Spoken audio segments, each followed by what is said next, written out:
60 करोड़ आबादी जल के अत्यधिक अभाव का सामना कर रही है। एक कृषि प्रधान देश होने के नाते जिसमें उपलब्ध स्वच्छ जल का लगभग 60% हिस्सा खेती में खर्च हो जाता है, इस संकट में हर किसान का जल उपयोग की दक्षता बढ़ाने का प्रयास हमारे भविष्य की नींव है। अगर आप खासतौर से भारत की बात करें तो हमारे पास विश्व की लगभग 2.4% भूमि है और धरती का मात्र 4% जल संसाधन है, लेकिन देश को दुनिया की लगभग 18% जनसंख्या का पेट भरना है। ये एक बहुत ही बड़ी चुनौती है और आने वाले दिनों में हमें कम में ज्यादा उगाना है।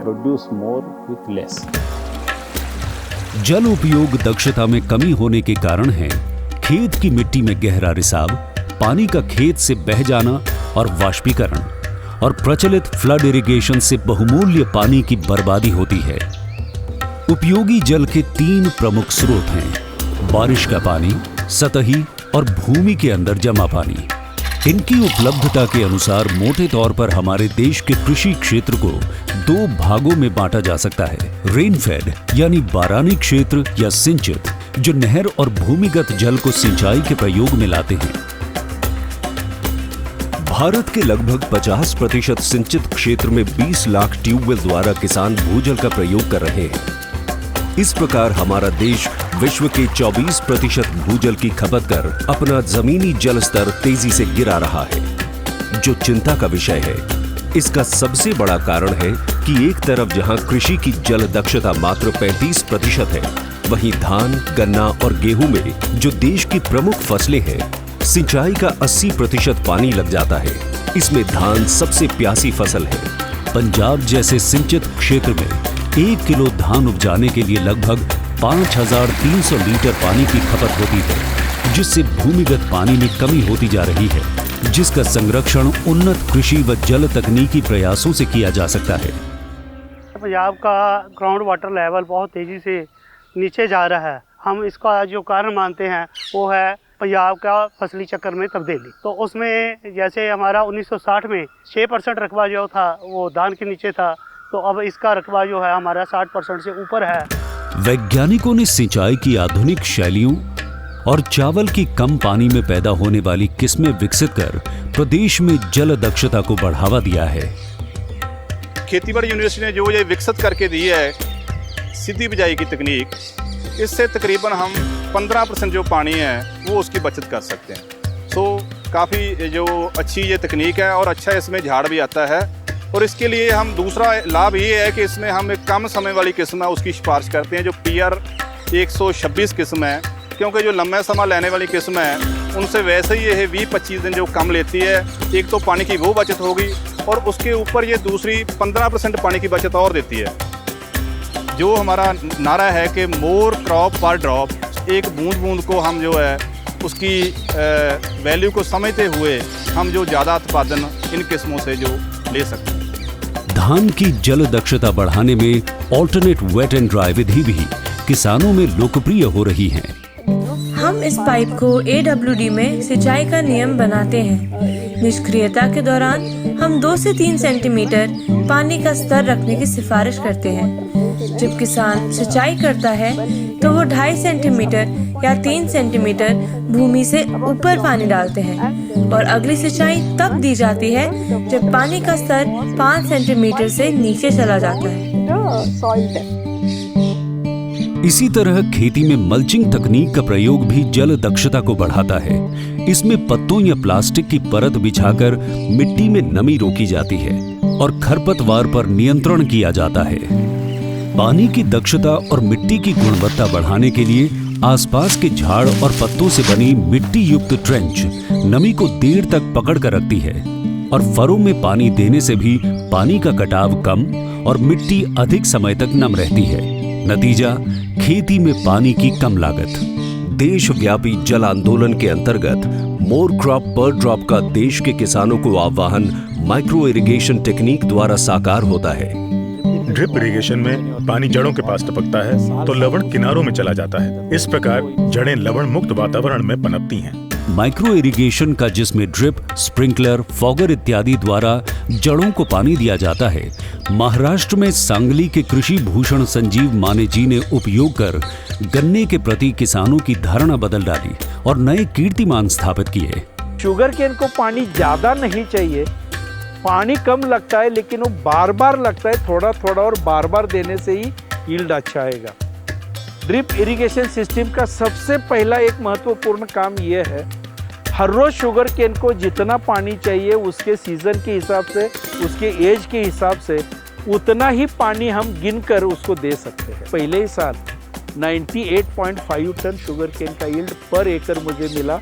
ये पता चला कि 40 लाख लीटर पानी हमने सिर्फ एक सीजन में दिया 18 महीने में, और शुगर केन 98.5 टन तक पहुंच गया। यानी पहले हम देते थे 1.25 करोड़ लीटर पानी, हम 40-50 टन से आगे नहीं जाते थे। फिर लंबे सफरों में देने लगे, और मॉइस्चर लेवल और टेम्परेचर मेंटेन करने के लिए थोड़ा बहुत फॉगर से हमने पानी यूज़ किया, और तभी हम 168 तक पहुंच सके। आजकल बहुत सारी मिट्टी की नमी मापने वाले सेंसर्स मार्केट में मिलते हैं, जो सिंचाई की सही मात्रा और सही समय बताने में दक्ष हैं। आजकल प्रिसीजन फार्मिंग और ऑटोमेशन दोनों पानी बचाने में मदद कर रहे हैं और जल उपयोग दक्षता बढ़ा रहे हैं। कम पानी और अधिक उत्पाद की दिशा में संरक्षित खेती का भी योगदान देश में बढ़ता जा रहा है। पॉली हाउस के अंदर एक पौधों की ग्रोथ के लिए एक बहुत अच्छा वातावरण मिलता है। दूसरी चीज़ है कि जो पानी की बचत है, जो पानी है शुष्क क्षेत्र में काफ़ी कम है, और ये करीब 60 से 65% तक जो है पानी की बचत कराती है।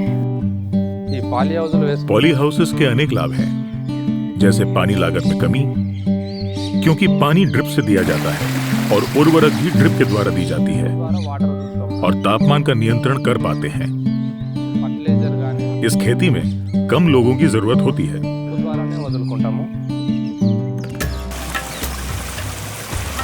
देश में बारिश का अधिकांश पानी बह जाता है। इस बहुमूल्य पानी को रेन फेड एरिया के लिए संचयित करना बहुत जरूरी है। इसके लिए प्रमुख तरीके हैं: खेत का पानी खेत में संचय करना, बारिश के पानी का संचयन और भूजल पुनर्भरण। तेलंगाना में परंपरागत टैंकों को रिवाइव कर रहे मिशन काकतिया की भरपूर सफलता देश में रेन फेड एग्रीकल्चर को टिकाऊ बनाने की तरफ एक बड़ा कदम है। पिछले कुछ वर्षों में सारे टैंक्स में मिट्टी जमा हो गई। जो कॉन्केव होने चाहिए थे वे कॉन्वेक्स बन गए, और अब तक हमने 24,000 टैंकों से मिट्टी निकाल ली है। अब इन टैंक्स में हम बहुत सारा पानी बचा पाएंगे। इन जलाशयों की तरह खेत, तालाब वर्षा जल को सुचारू रूप से इकट्ठा करते हैं। पठारी और पहाड़ी क्षेत्रों में वाटरशेड प्रबंधन पानी की दक्षता और टिकाऊ खेती का कारगर उपाय है। इसमें रिज टू वैली के सिद्धांत पर आधारित ड्रेनेज लाइन ट्रीटमेंट लिया जाता है, जिसकी कड़ी में gully plug, loose boulder structure, gabion structure और चेक डैम द्वारा पानी की गति को रोका जाता है, ताकि उपजाऊ मिट्टी का कटाव न हो और मिट्टी में बारिश के पानी का जल संचय अधिक से अधिक हो सके।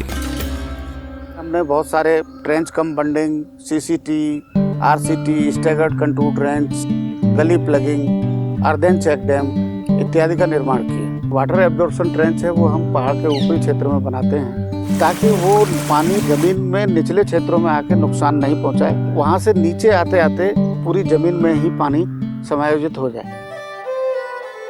उधर शुष्क राजस्थान स्थित जोधपुर में भी वाटरशेड मैनेजमेंट की आधुनिक तकनीक जल की उपलब्धता को बढ़ाने में कारगर साबित हो रही है।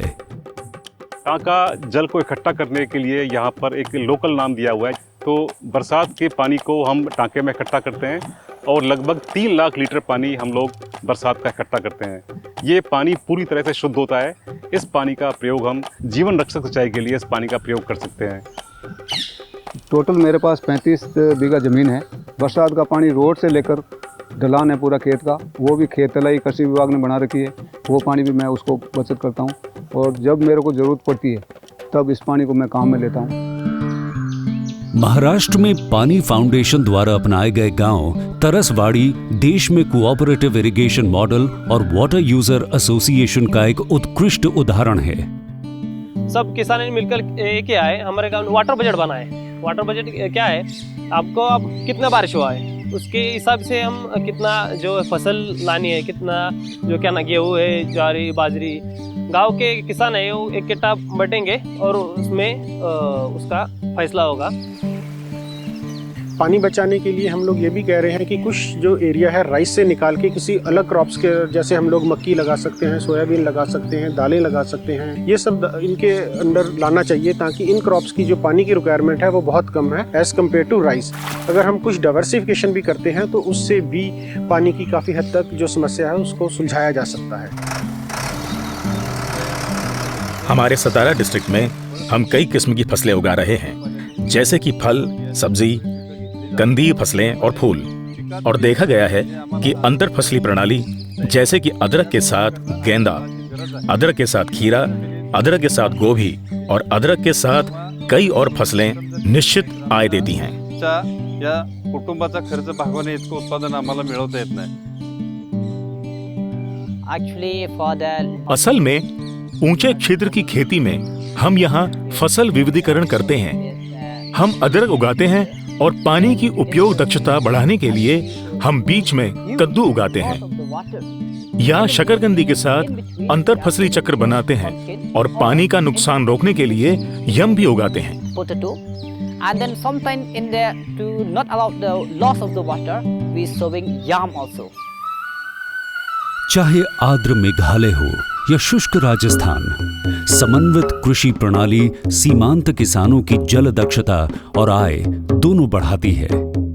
सारी पहाड़ी एरिया में जब बारिश खत्म हो जाता है अक्टूबर महीना में, पूरा सूखा आ जाता है। वो सिचुएशन को कैसे आप हैंडल करें, इसमें हमें 2 वाटर हार्वेस्टिंग स्ट्रक्चर बनाए हैं को हम ग्रेविटी इरिगेशन माध्यम से इसको हम डिफरेंट क्रॉप में देके पानी का वाटर का जो प्रोडक्टिविटी होता है हम यहाँ बढ़ाते हैं। और साल भर भी हमारे पास में फसल रहता है। फसल रहने का कारण से जो किसान उसका जो जरूरत है, साल भर का जरूरत है, ये फार्म से उसको मिलता है। उन लोग के लिए इसी टाइप का समन्वित कृषि प्रणाली बहुत जरूरी है।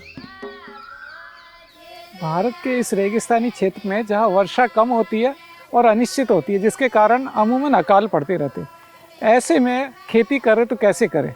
ऐसे किसान हमारे बहुत जो मिल जाएंगे जिनके पास में इतना पैसा नहीं है कि कोई वाटर हार्वेस्टिंग स्ट्रक्चर बना पाए, किंतु उसी बारिश में आप किस तरह से साल भर आजीविका कैसे चल सकती है, उसके लिए हमने ये इस सिस्टम को बनाया गया। उसमें जैसे आप पीछे देख रहे हैं खेजड़ी के वृक्ष हैं।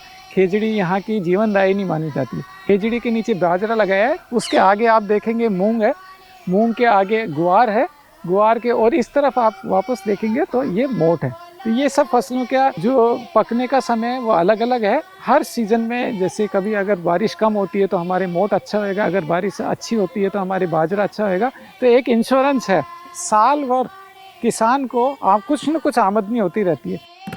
इजराइल की जल दक्षता से प्रेरित हो आज भारत भी बूंद बूंद से ज्यादा उत्पाद देती मिट्टी रहित कोकोपीट में खेती, हाइड्रोपोनिक्स और एरोपोनिक्स जैसी आधुनिक खेती की तकनीकों को भी अपना सकते हैं। सिर्फ ज़्यादा फर्टिगेशन करने से या सिर्फ सॉइल की फर्टिलिटी बढ़ाने से या सिर्फ प्लांटेशन मेथड अपनाने से या प्लांट प्रोटेक्शन करने से सिर्फ उत्पादन नहीं बढ़ता। ये चारों बहुत मायने रखते ही है, लेकिन उसके साथ सबसे इम्पोर्टेंट है वो पानी का मैनेजमेंट है। पानी जब तक आप मैनेज नहीं करते हैं तब तक यील्ड अपने को जितना चाहिए उतना नहीं आता। तो किसान भाइयों, कारगर कृषि सिंचाई प्रबंधन के कुछ मुख्य तरीके हैं। कम समय वाली धान की किस्मों का उपयोग, धान की फसल में AWD और श्री तकनीक का प्रयोग, माइक्रो इरिगेशन अपनाकर कम पानी में ज्यादा पैदावार, सही समय, मात्रा और जगह पर सिंचाई प्रबंधन, संरक्षित खेती जैसे पॉली हाउस को अपनाना, मल्चिंग का प्रयोग, ऑर्गेनिक खेती से मिट्टी की जल धारण क्षमता बढ़ाना, अंतः फसल एवं उचित फसल चक्र का प्रयोग, जीरो टिलेज एवं लेजर लैंड लेवलिंग का प्रयोग, check dam, gabion, gully plug, farm pond, trench cum bunding आदि से जल संरक्षण, इनको अपनाएं और बूंद बूंद से खुशहाली पाएं।